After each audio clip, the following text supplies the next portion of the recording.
République. Alors, c'était dans les jours où la France héroïque du bonnet phrygien coiffait la République, quand sous l'arbre de mai qui frissonne à son nom, sanglante, elle berçait sur son grossier giron, comme une filandière, assise au pied d'un être, le berceau vide encore du siècle près de naître. Des bracelets dorés ne couvraient pas ses bras. Du nord et du midi, son horde n'avait pas écrit sur sa bannière, où tout honneur se fane.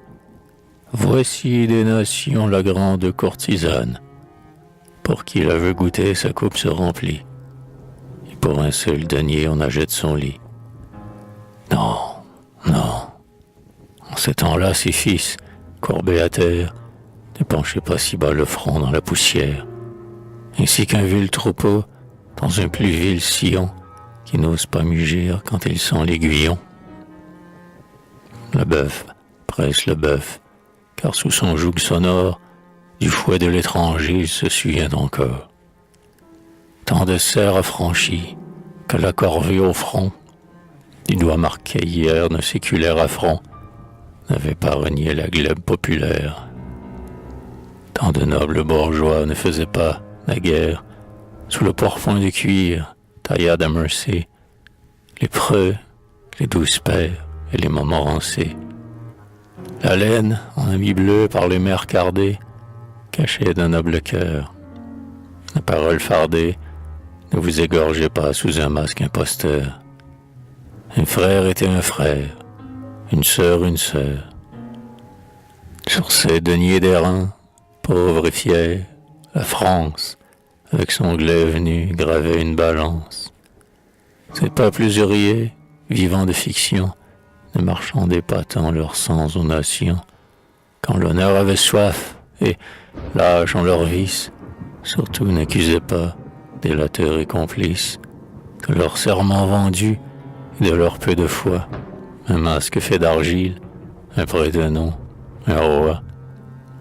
Ah, que bien autrement, sous le soleil bruni, cette vierge sans peur, et de pain noir nourri, comme une moissonneuse, au jour de Messidor, dans son champ mûr cueillait son rustique trésor. Quand son char, au retour, dispersait sur la haie, des siècles moissonnés les pibelons y livraient. Qu'elle était belle alors, et que de sa beauté, les cieux étaient jaloux. En sa captivité, Waterloo n'avait pas dénoué sa ceinture. Sa porte était encore fermée à toute injure, et des chevaux du Don les pieds et les naseaux n'avaient pas pour toujours souillé ses clairs ruisseaux. Mais, crédule en sa force, et raillant l'impossible, comme une Jeanne d'Arc à la lance invincible, aux siècles attardés elle ouvrait l'avenir. Et le monde vieillit, se sentant rajeunir, de son souffle vivait, et pensait, où va-t-elle, qui jamais domptera l'héroïque pucelle? Non, la France n'est plus, ainsi qu'à vos couleurs, une vierge au fuseau qui n'a rien que ses pleurs.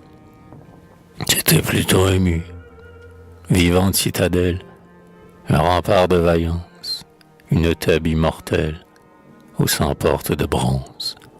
Et l'univers entier, nuit et jour la siégeait de son puissant bélier. Cité neuve, affranchie, et trois fois sainte.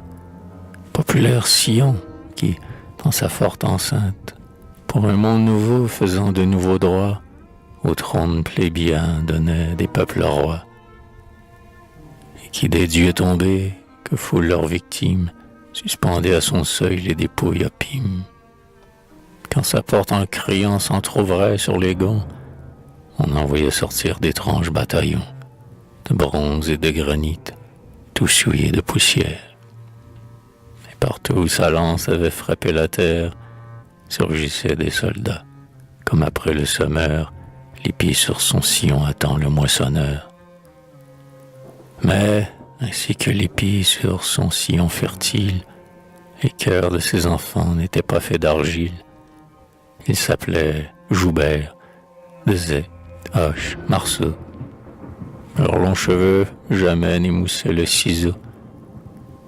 Les balles déchiraient leurs habits bleus de bure, et leur épée était leur plus belle parure. Alors le peuple disait, au bord de leur chemin, de ces hommes sans peur qui survivra demain. Demain, ce soir, peut-être, au loin, sans sépulture, du vautour des combats, ils seront la pâture. Quel est le plus vaillant et le plus fort de tous, pour qu'il soit notre maître et qu'il règne sur nous.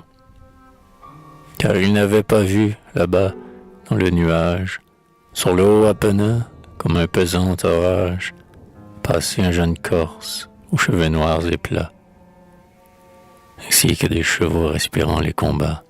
Sa voix frissonnait les fleuves d'Italie. Sous ses pas, la marème était pâle et flétrie.